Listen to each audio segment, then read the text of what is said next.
ஆண்டவராய் கர்த்தர் நம்ம மேல பிரியமா இருக்கிறார். பிரியமா இருக்கிறாரா? நல்லா தெரியுமா? ஆமாம், கர்த்தர் நம்ம மேல் பிரியமா இருக்கிறார்.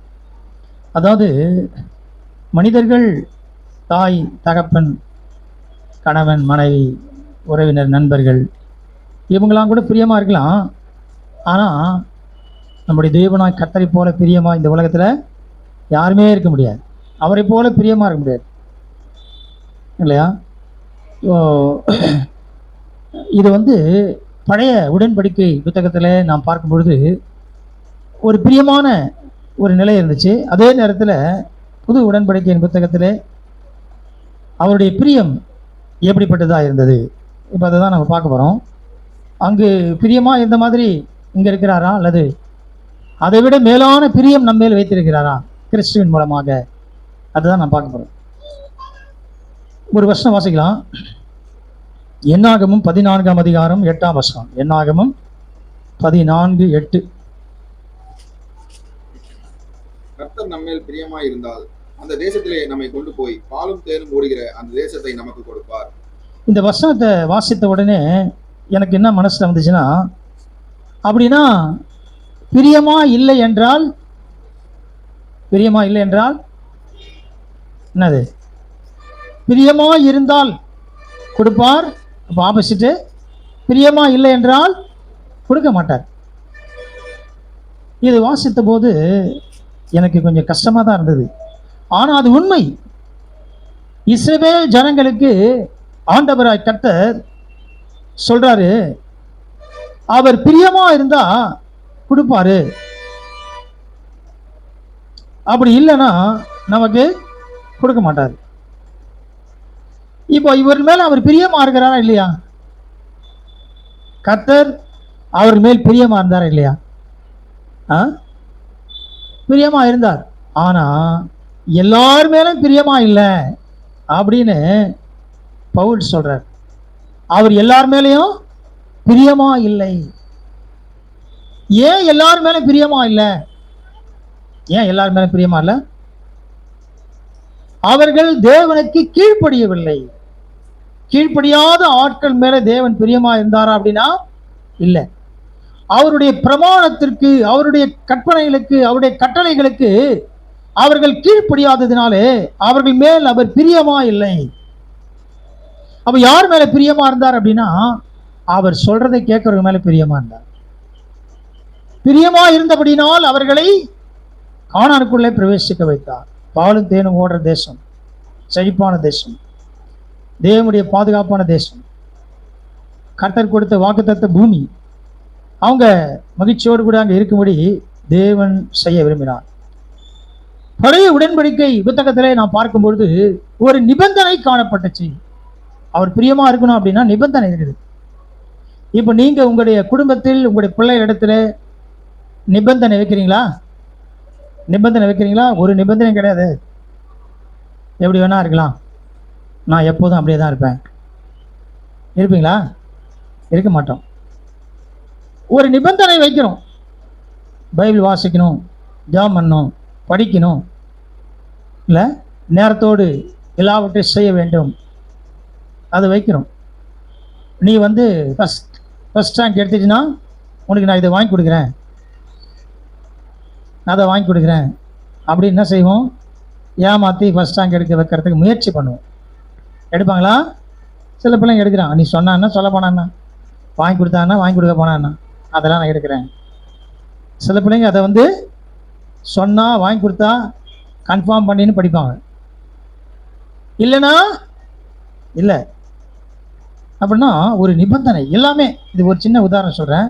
அதே போல தான் எல்லாமே குடும்பத்துக்குள்ளே வெளியே எல்லாத்தையும் நடக்கிறதுலாம் ஒரு நிபந்தனைக்குட்படுத்தப்பட்ட நிலையிலே இந்த உலகம் காணப்படுகிறது. இப்போ இது தாவீது அது புரிஞ்சுக்கினார். 2 சாமுவேல் 22 அதிகாரம் 20ஆம் வசனம். 2 சாமுவேல் 22:20. என்மேல் அவர் பிரியமா இருந்தபடியால் விசாலமான இடத்திலே என்னை கொண்டு வந்து என்னை தப்புவித்தார். ஆமா, தாவீது சொல்றாரு, அவர் என் மேல் பிரியமா இருந்தபடியால்.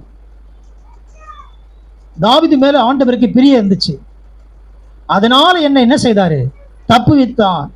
பிரியம் இல்லை அப்படின்னா என்ன பண்ணிருப்பாரு? என்ன பண்ணிருப்பாரு? சாவிடான்னு விட்டுருப்பார். ஏன்? அதுக்கு முன்னால ஒரு ஆள் அப்படிதான் போயிட்டார். யாருக்கு முன்னால் இருந்தாலே? சவுல். அதுக்கு முன்னால யார் இருந்தது? சவுலுக்கு முன்னால யார் இருந்தா? பைபிள் நல்லா வாசிக்கிறீங்களான்னு பார்க்கலாம். சாமுவேல் இருந்தார்.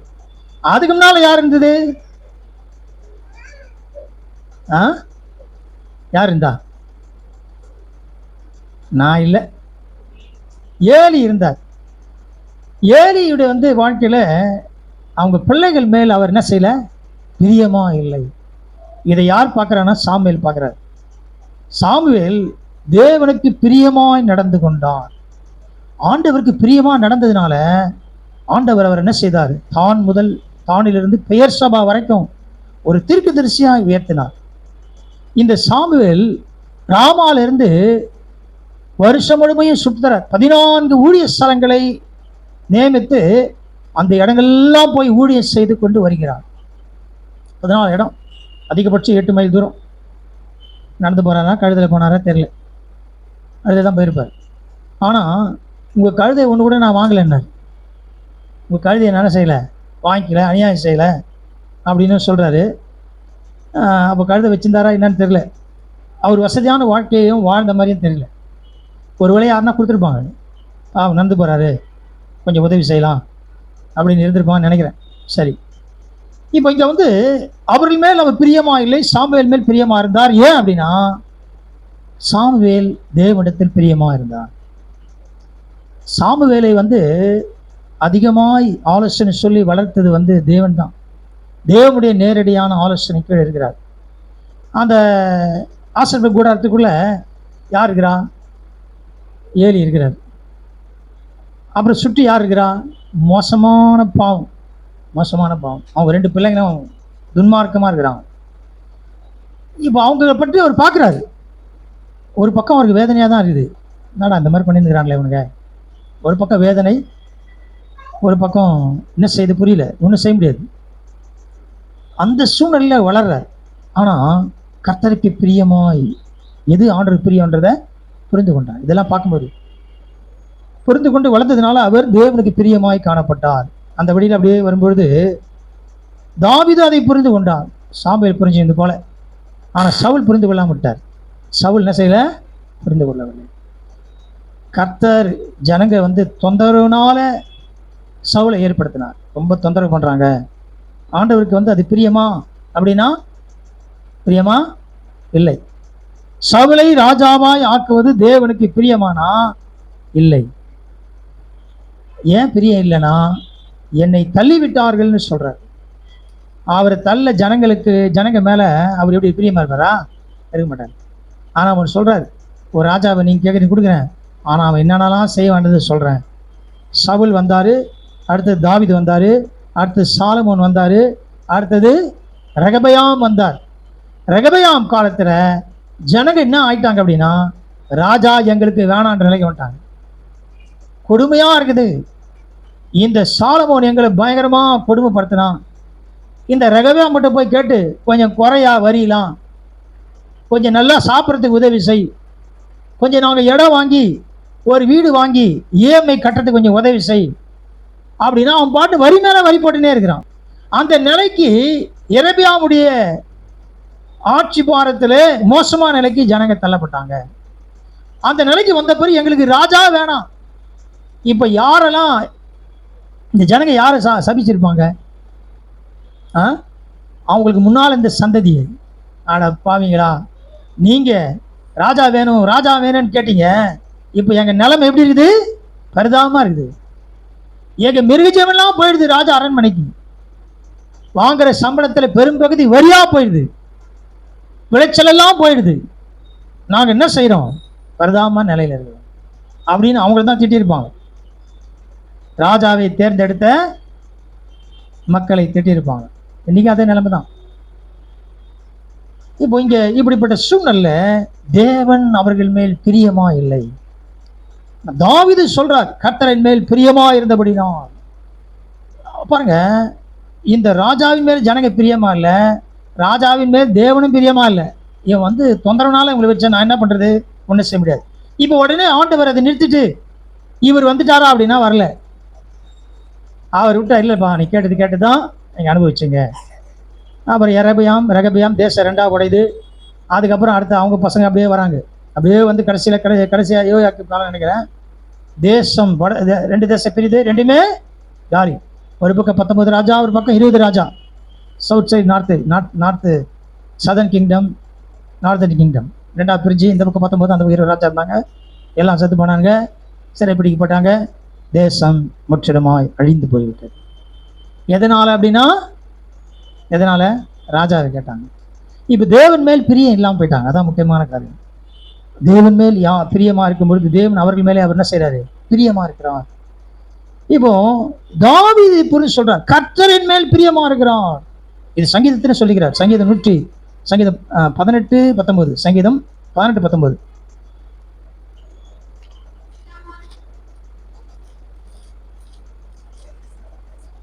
அவர் விசாலமான இடத்திலே என்னை கொண்டு வந்து என் மேல் பிரியமா இருந்தபடியால் என்னை தப்புவித்தார். ஆமா, அது அங்கேயும் சொல்றார், கொஞ்சம் வித்தியாசமா சொல்றார். என் மேல அவரு பிரியமா இருந்தபடினால் என்னை தப்புவித்தார். இல்லைன்னா அவ்வளவுதான் என் நிலைமை. நீங்க நல்லா கவனிங்க. அப்படின்னா ஆண்டவர் நம்ம மேல பிரியமா இருக்கிறாரா இந்த கேள்வி வரும். வாசிக்கலாம் 1 சாமுவேல் 15:22.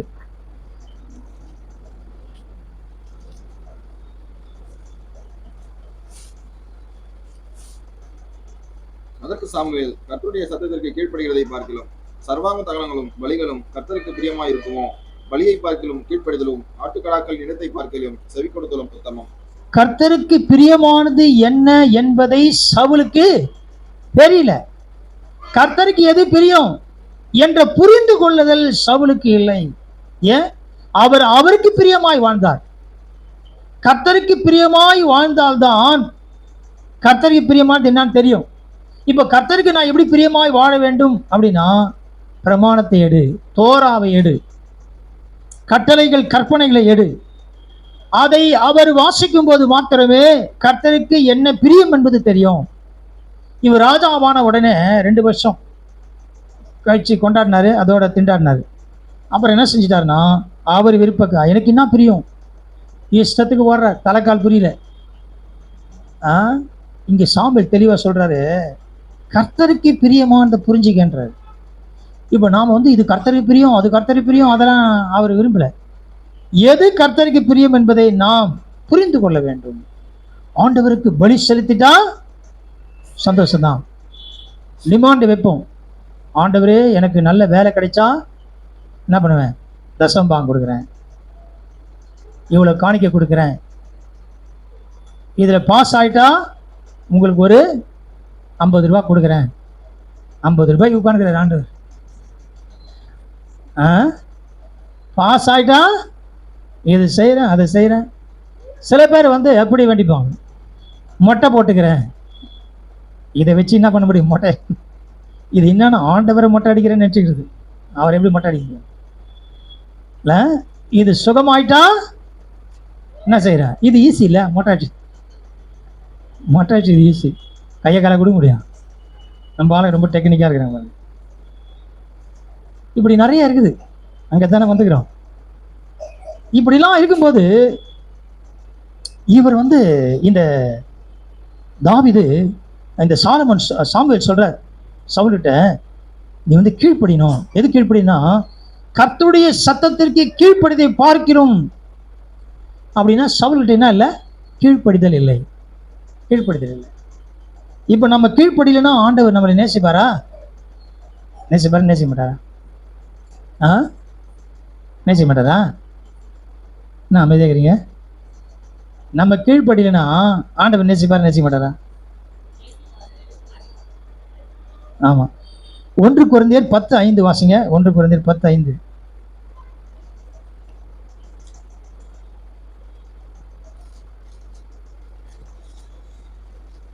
அப்படி இருந்தும் அவர்கள் அதிகமான பேர்களிடத்தில் தேவன் பிரியமா இருந்ததில்லை, ஆதலால் வனாந்திரத்திலே அவர்கள் அழிக்கப்பட்டார்கள். அப்படி இருந்தும் அப்படின்னா என்ன அர்த்தம் அப்படின்னா, இவங்கெல்லாம் யாரு? அதுக்கு முன்னால் உள்ள வசனத்தை வாசிங்க. மேலே உள்ள வசனம். எல்லாரும் ஒரே ஞானபானத்தை குடித்தார்கள். எப்படி எனில் அவர்களோட கூட சென்ற ஞான கண்மலையின் தண்ணீரை குடித்தார்கள். அந்த கண்மலை கிறிஸ்துவே. ஆமா, எல்லாரும் ஞான பாலை குடித்தாங்க, ஞான ஸ்நானம் பெற்றாங்க, எல்லாம் பண்ணாங்க. ஆனா அடுத்தவர் சொல்றாரு, ஆனால் எல்லாரும் மேல அவர் எப்படி இல்லை, பிரியமா இல்லை, நேசிக்கல. ஆண்டவர் அவர்களை நேசிக்கிறவரா இல்லை. அப்படின்னா வா வா வான்ற சங்கட ஞான சடை எடுத்துக்க அம்மி எடுத்துக்க. ஆனா எல்லாருமே பிரியமா இல்லைன்னா என்ன அர்த்தம் அப்படின்னா, தேவனுடைய கட்டளைக்கு கீழ்ப்படியவில்லை. ஞானஸ்தானம் எடுக்கிறதும் தேவனுடைய கட்டளை தான்.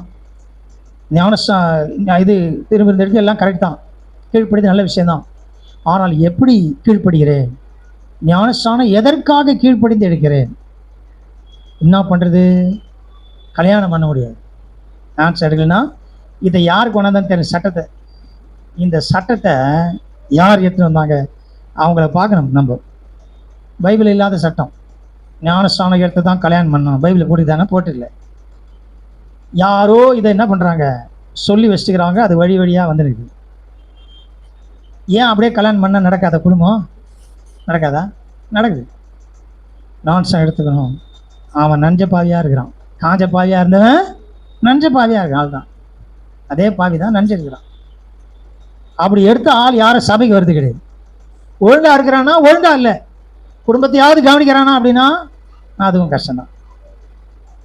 அப்படின்னா அது கிடையாது. அப்போ கீழ் பிடிச்சிட்டல, நான் சார் கீழ் பண்ணிச்சுன்னா கீழ் பண்ணிட்டேன். என்ன பிரயோஜனம்? ஒரு பிரயோஜனம் இல்லை. நல்லா கவனிங்க. இப்போ இங்கே தான் அங்கே அதுதான் சொல்கிறாரு. அங்கே எல்லாரும் எடுத்துங்க. ஆனால் யார் தேவனுடைய கட்டளைக்கு கீழ்ப்படுகிறார்களோ அவங்க தான், அவங்க மேலே ஆண்டவர் பிரியமாக இருக்கிறான். இல்லைன்னா அவள்தான், நீ என்ன பண்ணாலும் சரி ஒன்றும் நடக்காதுப்பா அப்படின்ட்டார் இல்லையா? இப்படியே தான் போயின்னு இருக்குது காலம், இப்படியே போயின்னு இருக்குது. நிபந்தனைக்கு உட்பட்டு காலம் போயினே இருக்குது. ஒரு குறிப்பிட்ட ஒரு ஜனத்தை மட்டும் ஆண்டவர் நேசிக்கிறார். அப்படியே போயின்னு போது திடீர்னு ஒரு சத்தம் கேட்குது. எங்கேருந்து? வானத்திலிருந்து ஒரு சத்தம் கேட்குது. லூக்கா 2:14 வாசிங்க.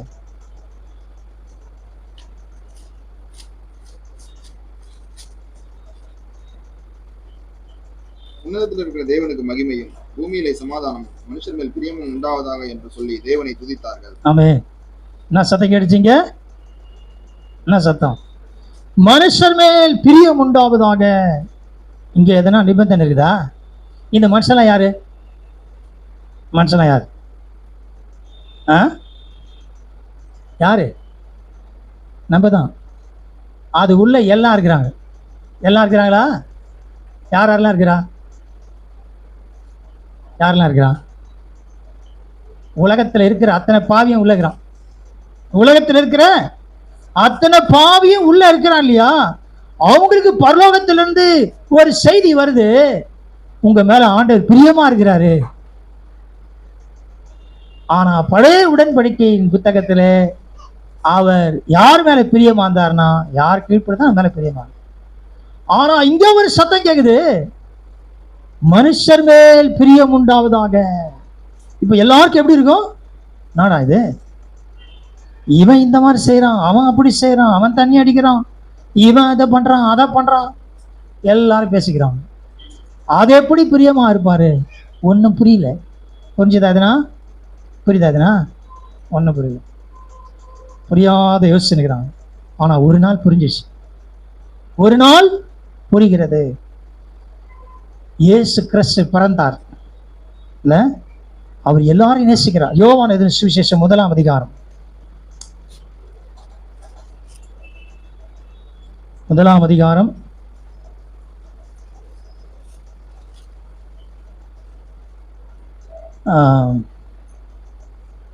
9ஆம் வசனம். உலகத்திலே வந்து எந்த மனுஷனையும் பிரகாசிப்பிக்கிற ஒளியே அந்த மெய்யான ஒளி. அங்க என்ன சொல்றாருன்னா, மனுஷர் மேல் பிரியம் உண்டாவதாக.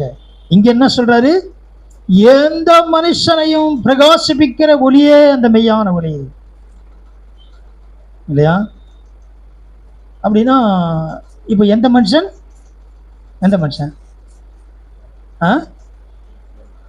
யாரா இருந்தாலும் சரி, இவன் வந்து பரலோகத்து சத்தம் மனுஷன் மேல் பிரியம் உண்டா, அது எப்படி பிரியம் உண்டாகும், இவன் யாருன்னு எனக்கு தெரியாதா, அவன் யார் எனக்கு தெரியாதா, இப்படிலாம் பேசி இந்த ஆள்லாம் தலையை பிச்சுக்கிறான்.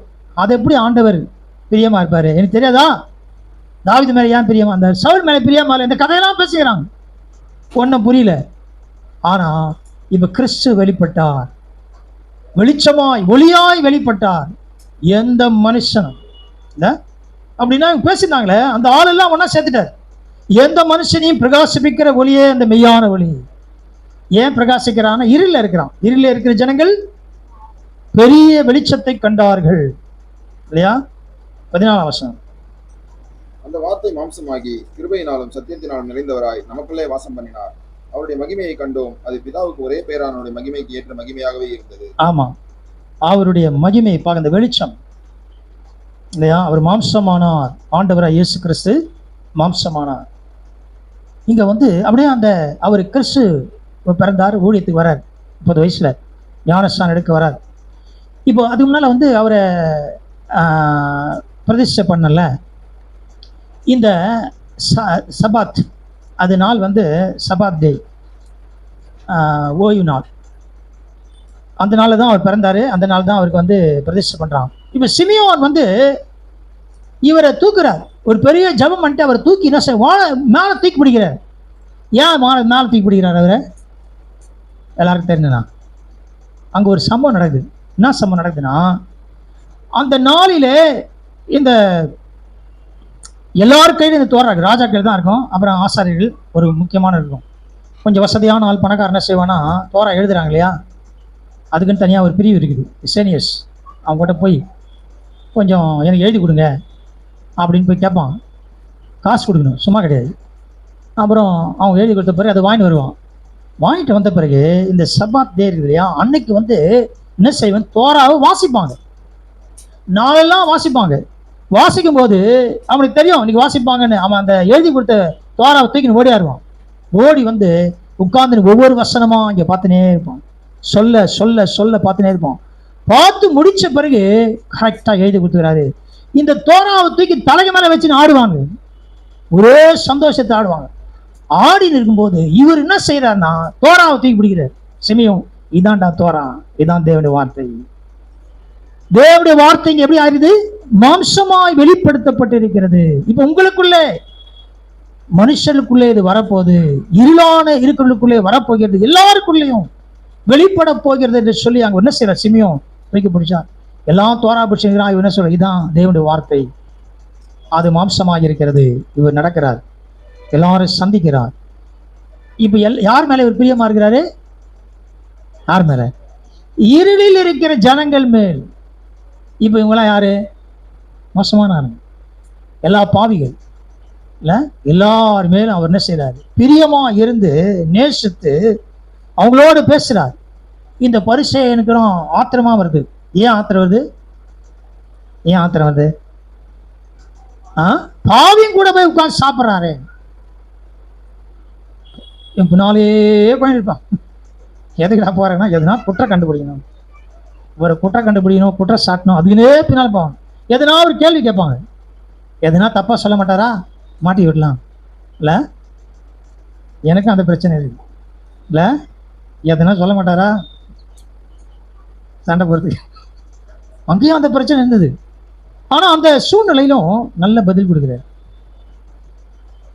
ஒருத்தரை ஒன்றும் பேச முடியல, வாய முடியும் போயிடறாங்க. என்னமோ சொல்லி பார்க்குறாங்க. என்ன செஞ்சானா, ராயனுக்கு வரி கொடுக்கறது சரியா, இப்போ நம்ம அரசாங்கத்துக்கு வரி கொடுக்கறது நியாயமா, நியாயம் இல்லையா, நியாயம்தான், டாக்ஸ் கொடுக்குறோம், நியாயம் கொடுக்கணும், கட்டாயம் கொடுக்கணும். அதை வந்து கேட்குறான். இவர் வந்து கொடுக்கணும்னு சொல்லிட்டா யூதெல்லாம் இவர் எதிராளியாக நிற்பான். அப்போனா நான் வந்து அடிமைத்தனத்துக்கு சப்போர்ட் பண்ணுறாரு, நம்ம அடிமைப்படுத்தணுக்கு போய் இவர் ஆதரவாக இருக்கிறாரு. கொடுக்குமானான்னு சொல்லிட்டா பாருங்க, உங்களுக்கு விரோதமாக கலகம் பண்ணுறாரு. ஒரு காசு போடுறான்னு கேட்குறாரு, ஷேக்கல். அதை வாங்கி இந்த முத்திரை, ஷேக்கல் கிடையாது, ரோமருடைய பணத்தை தான் கொடுக்குறாங்க. கொடுத்த உடனே அதை வாங்கி பார்த்துட்டு, இந்த முத்திரை யாருடையது, ராயனுடையது. ராயனுடைய முத்திரை போட்டிருந்தா ராயனுக்கு கொடு, தேவனுடைய முத்திரை போட தேவனுக்கு கொடு அப்படின்னு பதில் பேசினானா ஓடி போயிட்டாங்க. அப்போ என்ன அப்படின்னா, அதான் பிரியமா இருக்கிறான். எதனா ஒரு குற்றம் சாட்டணும்னு நினைக்கிறாங்க. ஆனால் ஆண்டவர் என்ன செய்தார்? அவங்க மேலே பிரியமாக தான் இருந்தார். எத்தனையோ பரிசேயர் சதுசேயர் ரட்சிக்கப்பட்டாங்க, ரபிகள் ரட்சிக்கப்பட்டிருக்கிறாங்க இல்லையா? கர்த்தர் நல்லவர். ஒரு வருஷம் வாசிக்கலாம். ரோமர் 8:8.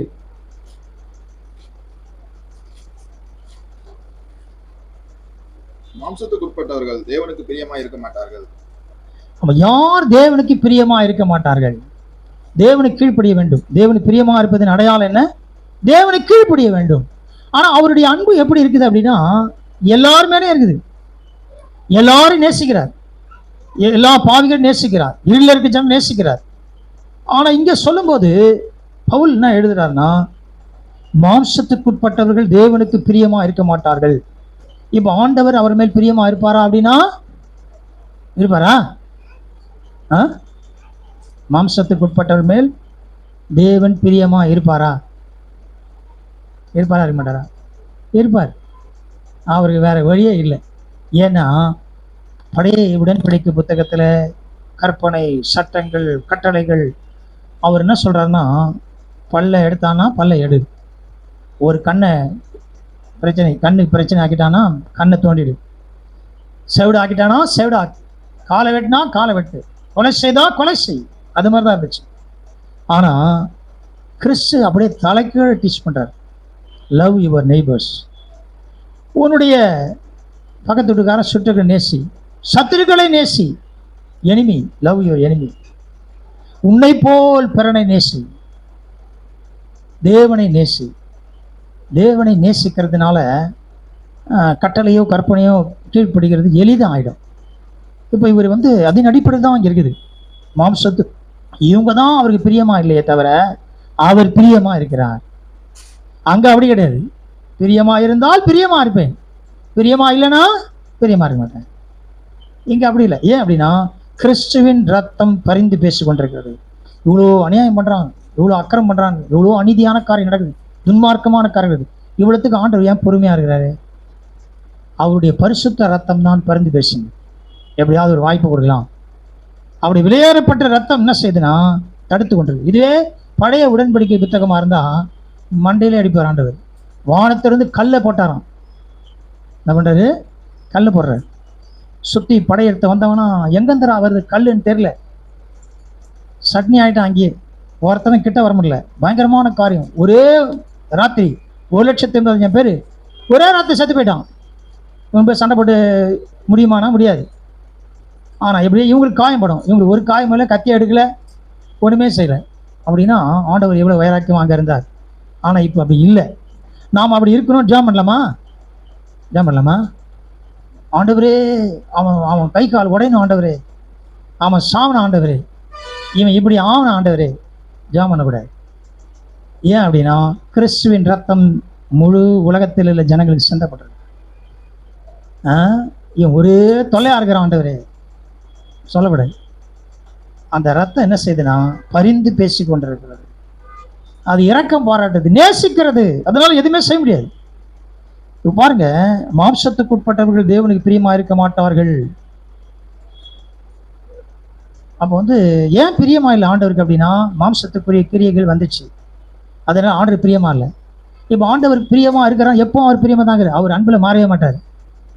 அவர் நம்மை நேசிக்கிறதுல அவர் என்ன செய்யல, மாறவே இல்லை.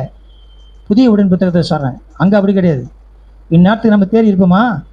இன்னைக்கு சபையில் எத்தனை பேர் வரல, இவங்க கதெல்லாம் அங்கே என்ன இருக்கும்? கூட்டம் நிற்க வச்சு கலல் அடிச்சு சாவிச்சுக்கோங்க எல்லாரும். இன்னைக்கு நம்ம சந்தோஷமா இருக்கணும். ஏன்? ஆண்டவர் நேசிக்கிறாரு. ஆண்டவர் நேசிக்கிறார், அதனால சந்தோஷமா இருக்கணும். இல்ல, பிரியமா இருக்கிறார், எப்படி வேணா வாழ்ந்து இருக்கிறோம். அப்போ ஆண்டவர் அவரே ஒன்றும் செய்ய முடியாது, அமைதியா இருக்கிறார். ஏன்? குமாரனாக கிறிஸ்துவின் ரத்தம் சிந்தப்பட்டுச்சு, சட்டெல்லாம் மாறிடுச்சு. வரல என்ன கழுத்த பிடிச்சா கூட வராது. இப்படி பண்ணுவார், அப்படி பண்ணுவார், அப்படிலாம் நம்ம தான் நினச்சிக்கணும். இல்லை, கஷ்டம்தான் இது, ஜனங்களுடைய கடினமான இறுதி. அவ்வளோதான். ஏன் வரலன்னா, தேவன் மேலே அவங்க பிரியமா இல்லை. ஆனால் ஒரு வித்தியாசத்தை ஆண்டவர் வைத்திருக்கிறார். ஒரு வித்தியாசம் இருக்குது. எபேசியர் 5:10 வாசிங்க. எபேசியர் 5:10. நான் டைம் ஆகுதுன்றனால அப்படியே கொஞ்சம் கொஞ்சமாக சுருக்கிறதுனால என்னால் என்ன செய்ய முடியல, முழுசாக பேச முடியல. டைம் ஆக ஆக என்ன ஆகுதுன்னா, இதை விட்டுறலாம் அதை விட்டுறலாம், இப்படி சுருக்கலாம்னு நான் நினைக்கிறேன். கர்த்தருக்கு பிரியமானது இன்னதென்று நீங்கள் சோதித்து பாருங்கள். கர்த்தருக்கு பிரியமானது என்னவென்று நீங்கள் சோதித்து பாருங்கள். சங்கீதம் 1 அதிகார வாசல்ல கர்த்தருடைய வேதத்தின் மேல் பிரியமா இருந்து இரவும் பகலும் தியானிக்கிற மனுஷன் பாக்கியவான். பழைய ஏற்பாட்டு புத்தகத்திலே வாசிக்கிறோம். இப்போ இங்க அது மாறிடுச்சா அப்படின்னா இல்லை, மாறல. நீங்க தேவனுடைய வார்த்தையை உறுதியாய் பிடித்துக் கொள்ளும் போது, அறிக்கை செய்யும் பொழுது, விசுவாசிக்கும் பொழுது, அந்த விசுவாசத்தில் உறுதியா இருக்கும் பொழுது அது நமக்குள்ள என்ன செய்யுது, கிரியை செய்கிறது. தேவனுக்கு என்ன பிரியம் இல்லை, அவருடைய சித்தத்தை செய்வது. 3 விஷயங்கள் இருக்கு, 3 காரியங்கள் அவருக்கு பிரியமானது. தேவனிடத்தில் நாம் இருப்பது, அதாவது live with God, walk with God. தேவனோடு வாழ்கிற வாழ்க்கை, தேவனோடு நடக்கிற வாழ்க்கை, ரெண்டுத்துக்கும் வித்தியாசம். தேவனோடு நடக்கிற வாழ்க்கை ஒவ்வொரு நாளும் அதுதான் தேவனுடைய கட்டளையும் கற்பனைக்கும் கீழ்ப்படிய வைக்கிறது. அதுதான் தேவனுடைய சித்தத்தை செய்ய வைக்கிறது. தேவனுடைய சித்தத்தை செய்ய வைக்கிறது. நல்லா கவனிங்க, நாம தேவனுக்கு பிரியமா இருக்கிறோம் என்ற அடையாளம் என்னன்னா, நான் தேவனோடு வாழ்கிறேன், கிறிஸ்துவோடு எனக்கு ஐக்கியம் இருக்கிறது. 2வது, தேவனுடைய வசனத்துக்கு நான் கீழ்ப்படுகிறேன். ஒவ்வொரு நாளும் நான் தேவனுடைய வார்த்தையை வாசிக்கும் பொழுது அதற்கு நான் கீழ்ப்படுகிறேன். 3வது, அவருடைய சித்தத்தை நான் செய்கிறேன். அவருடைய சித்தத்தை செய்வதே அவருக்கு பிரியம். என்ன பிரியம் கேட்டா, சித்தத்தை செய்வது. அதுதான் இங்க சொல்ற இல்லையா, தெசலோனிக்கே கொலோசியர் 3:22. வேலைக்காரரே, சரீரத்தின்படி உங்கள் எஜமானங்களாய் இருக்கிறவர்களுக்கு எல்லா காரியத்தையும் கீழ்ப்படிந்து நீங்கள் மனுஷருக்கு பிரியமா இருக்க விரும்புகிறவர்களாக பார்வைக்கு ஊழியம் செய்யாமல் தேவனுக்கு பயப்படுகிறவர்களாக கபடமில்லாத இருதயத்தோட ஊழியம் செய்யுங்கள். மனுஷருக்கு பிரியமா இருக்க கூடாதுன்றார். தேவனுக்கு பிரியமா இருக்கிற மனுஷனுக்கு பிரியமா இருக்க மாட்டான். இப்போ நீங்க ஒரு கல்யாணத்துக்கு போறீங்க, நீங்க உள்ள நுழையும் போதே மட்டன் பிரியாணி வாசனை அப்படியே பயங்கரமா அடிக்குது. மட்டன் பிரியாணியும் சிக்கன் ஃப்ரையும் வாசனை என்னென்னமோ அடிக்குது. இப்போ இப்போ என்ன செய்வோம், மனநிலை எப்படி இருக்கும், எப்படா கல்யாணம் முடியும்னு இருக்கும் ஃபஸ்ட்டு.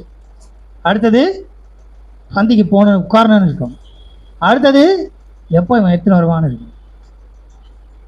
இல்லை, அந்த மனநிலை எப்படி இருக்குதுன்னா, அந்த வாசனை நம்மை அப்படியே இழுக்குது.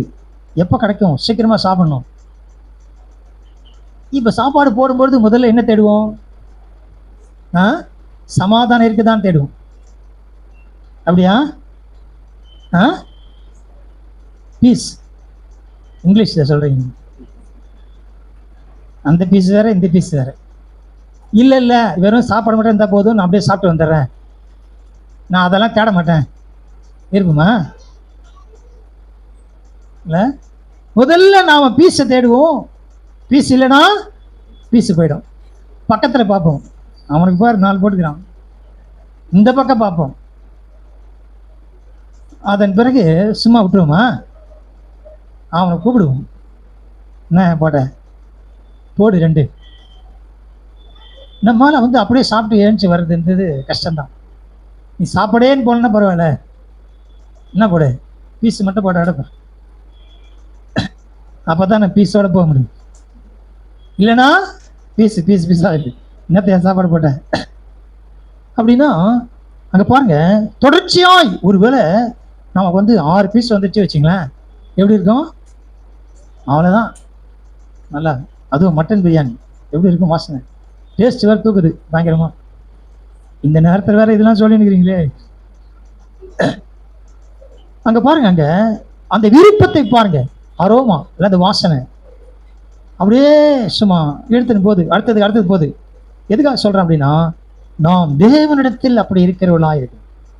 தேவனிடத்தில் அந்த நெருங்கி சேர்தல், இன்னும் கட்டி சேர்தல், தேவனோடு கூட நெருங்கி வாழ்கிற அனுபவம். தீத்து 2:10. தங்கள் எஜமான்களுக்கு கீழ்ப்படிந்திருந்து எதிர்த்து பேசாமல் எல்லாவற்றிலும் பிரியமுண்டாக நடந்து கொள்ளவும் திருடாமல் இருந்து சகல விதத்திலும் நல்லுண்மையை காண்பிக்கவும் புத்தி சொல்லு. ஆமா, இங்கே சொல்றார் பிரியமுண்டாக நடந்து கொள்ள வேண்டும். அதாவது ஏன் இதை சொல்றாருன்னா, தேவனுக்கு பிரியமுண்டாக நடந்து கொள்ளுவர்கள் தான் சபையில எல்லாருக்கும் பிரியமுண்டாக நடந்து கொள்ள முடியும். பிரியமுண்டாக உங்க பிள்ளைங்க உங்களுக்கு பிரியமுண்டாகிற மாதிரி நடந்துக்கிறாங்க அப்படின்னா அவங்க யாருக்கு முதல்ல பிரியமுண்டாக நடந்துப்பாங்க? தேவனுக்கு பிரியமுண்டாக நடந்திருப்பாங்க. கர்த்தருக்கு பிரியமாய் நடக்காதவர்கள் தேவனுக்கு என்ன செய்ய முடியாது? பெற்றோருக்கு பிரியமா நடக்க முடியாது. ஏலியின் குடும்பம் அப்படிதான் இருந்துச்சு. அவங்க தேவனுக்கு பிரியமா நடக்கல, தன் சொந்த குடும்பத்துக்கும் பிரியமா நடக்கவில்லை. தேவனுக்கு பிரியமா நடக்கிறாங்க அப்படின்னா அவர்கள் யாருக்கு பிரியமா நடப்பாங்க? பெற்றோருக்கு பிரியமா, சபைக்கு பிரியமா நடப்பாங்க. நீ சபைக்கு பிரியமா இல்லை அப்படின்னா புரிஞ்சுக்கலாம், அவங்க தேவனுக்கு பிரியமா இல்லை. உங்களுக்கு பிரியமா இல்லை அப்படின்னா தேவனுக்கு பிரியமா இல்லை, இல்லையா? அப்படியா ஆண்டவராய் கர்த்தர் இங்க புதிய உடன்படிக்கை புத்தகத்துல நாம் வாசிக்கிறோம், மனுஷன் மேல் பிரியம் பொதுவாக எல்லாரும் நேசிக்கிறார். இப்போ நம்மை அவர் நேசிக்கிறார் என்பதற்காக நாம் அந்த பிரியத்தை மிஸ்யூஸ் பண்ணக்கூடாது. அவருடைய அன்பை நாம் என்ன செய்யக்கூடாது? தவறாய் பயன்படுத்தி விடக்கூடாது. அவர் தான் நேசிக்கிறார், நான் எப்படிலாம் இருக்கலாம். பெற்றோர்கள் உங்களை நேசிக்கிறாங்க என்பதற்காக நீங்கள் எப்படி வேணால் வாழலான்ற முடிவுக்கு வரக்கூடாது. பிள்ளைகளாக நேசிக்கிறாங்க அப்படின்னா என்னை நேசிக்கிறாங்க, நான் எப்படி வாழணும்? அவர்களுக்கு பிரியமாய் வாழ வேண்டும். அதே போல தேவனுக்கும் இவ்வளவு திரளான அன்பு என் மேலே வைத்திருக்கிறாரு ஆண்டவர். அவருடைய அன்புக்கு அளவே இல்லை. அப்போ நான் எப்படி இருக்கணும்? அவருக்கு எவ்வளவு பிரியமா இருக்க வேண்டும். எது அவருக்கு பிரியமோ அப்படிதான் நான் செய்யணும். அவரோடு இருக்கிறது அவர் பிரியம், நான் அப்படி செய்ய போறேன். அவருடைய வார்த்தைக்கு கீழ்ப்படிய பிரியம், நான் அவருடைய வார்த்தை கீழ்ப்படிய போறேன். அவருடைய சித்தத்தை செய்வது அவருக்கு பிரியம், நான் அவருடைய சித்தத்தை செய்ய போறேன். நீங்க அப்படி வரும்பொழுது ஒவ்வொரு காரியம் வாழ்க்கையில் நடக்க ஆரம்பிக்கும். தேவனுக்கு பிரியமாய் உடனே மைண்ட்ல வரும், இது கர்த்தருக்கு பிரியம் இல்லை, இதை நான் செய்ய மாட்டேன். தேவன் இதை வெறுக்கிறார். வேதம் அதை தான் சொல்லுது. நான் பேசும்போதே நமக்கு மைண்ட்ல வரணும், இது பொய்யான காரியத்தை பேசுகிறேன், என் சுய லாபத்துக்கு பேசுகிறேன், என் சுய பெருமையை குறித்து பேசுறேன், நிறுத்து. உடனே அது வரணும், இல்லை? எச்சரிக்கையா இருக்கும். அப்போ தேவனுக்கு நாம் பிரியமா இருக்கும் பொழுது அவர் நம்ம மேல் பிரியமா இருக்கிறதை நாம் அனுபவிக்க முடியும். அந்த அன்பை நாம் அனுபவிக்க முடியும். ஏன் கிறிஸ்து அன்பை அனுபவிக்க முடியல அப்படின்னா நாம் அவரிடத்தில் பிரியமா இல்லை, அதை அனுபவிக்க முடியல. அவர் பவுல் ஏன் சொல்றாருன்னா அதை அனுபவிக்கிறதான் சொல்றாரு, இல்லை? அவருடைய அன்பின் ஆழம், அகரம், நீளம், உயரம் அளவிட முடியாததுன்னு சொல்றாரு. ஏன் அப்படின்னா நான் அதை அனுபவிக்கிறேன், தேவன் நேசிக்கிறனால தான். அப்போ இந்த வார்த்தைகள்லாம் கீழ்ப்படியும் போது நாம் அவருடைய அன்பை அனுபவிக்க முடியும். அவர் என் மேல பிரியமா இருக்கிறது அப்பதான் தெரியும். எனக்கு தெரியவே இல்லை அவர் எங்க பிரியமாகிறாரு. சில ஆண்டு கேட்டு பாருங்களேன், அவர் எங்க என் மேல பிரியமாகிறாரு அப்படின்னு புரிஞ்சுக்கலாம். என்ன புரிஞ்சுக்கலாம்? கர்த்தரோடு இல்லை, கர்த்தருடைய வார்த்தை கீழ்ப்படியவில்லை, தேவ சித்தத்தின்படி வாழல, நடக்கல. ஒருவேளை அப்படி சொன்னா, ஆமா ஆண்டவர் என் மேல பிரியமா இருக்கிறார், என்னை நேசிக்கிறாரு அப்படி சொன்னா ரைட், இவங்க என்ன பண்றாங்க? கர்த்தரோடு இருக்கிறாங்கன்னு புரிஞ்சுக்கலாம். தேவனோடு இருக்கிறது மாத்திரமே அவர் பிரியமா இருக்கிறதை புரிந்து கொள்ள முடியும். இந்த ஒப்புனி, பினகாசம், சவுல் இந்த மாதிரி ஆள்லாம் ஏன் புரிஞ்சுக்கல அப்படின்னா தேவனோடு இல்லை. சாமுவேல் ஏன் புரிஞ்சுக்கினாரு? கர்த்தரோடு இருந்தார் சொல்றார், இல்ல? அவர் மேல பிரியம் வைக்கிறார். சாமுவேலோடு கர்த்தர் இருந்தான் வசனம் இருக்கு. அதை அவரும் புரிஞ்சுக்கினாரு, தேவனும் புரிஞ்சுக்கினார். ரெண்டு பேரும் என்ன செய்யறாங்க? உறவு நல்லா இருக்கு. ஒரே ஒரு காரியம், தேவன் உங்கள் மேல் பிரியமா இருக்கிறதை நீங்கள் அறிந்து கொள்ள வேண்டுமே. ஆனால் அவரோடு இருக்கணும், உட்காரணும், நேரம் செலவு பண்ணணும், வார்த்தை கீழ்ப்படியும், அவர் சித்தத்தை செய்ய வேண்டும். அப்பொழுது மாத்திரமே புரிந்து கொள்ளும். கண்ணை மூடி ஜெபிப்போம். பிதாவே, இந்த நல்ல காலவேளை கண்டுபிடிமை துதிக்கிறோம். எங்களை தாழ்த்தி முடி கிருபையில் கருத்தப்படுகிற ஆண்டவரே, உங்கள் அன்பை எங்கள் மேல் நீங்கள் வைத்திருக்கிற, பரலோகத்திலிருந்து வந்து எங்களுக்காக அடிக்கப்பட்டு இரத்த சிந்தி மரித்து உயிர்த்தெழுந்து எங்கள் கொடுத்திருக்கிற அந்த பிரியத்தினால் செய்த ஒவ்வொரு காரியங்களையும் நாங்கள் புரியாமல் இருக்கிற ஆண்டவரே, அதிகமாக உங்களுடைய அன்பில் நாங்கள் வளரணும் ஆண்டவரே.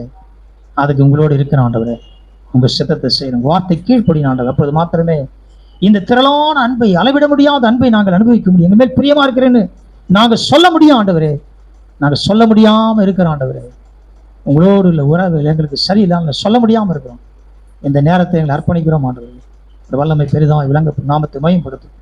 ஒரு ஆசிரியர் வாரம் முழுமையும் ஒரு பாதுகாத்துக்கொள் சுகபலன் ஆரோக்கியத்தை கிருபை தாங்க. வீணான அலைச்சல்கள் பலவீன சோர்வு நீங்களா தேவையில்ல ஆசிரியர் மருத்துவ சூழ்நிலை நீங்களா கண்டுபிடி பாதுகாப்பு கட்டளையிடாண்டு அவருடைய பிரயாசங்களை வாங்கி ஆசிரியர் பலனை தாரும். எல்லா துறையும் செலுத்துகிறோம். இயேசு கிறிஸ்துவின் வல்லமையுள்ள மாறாத நாமத்தில் ஜெபிக்கிறோம் பிதாவே, ஆமென்.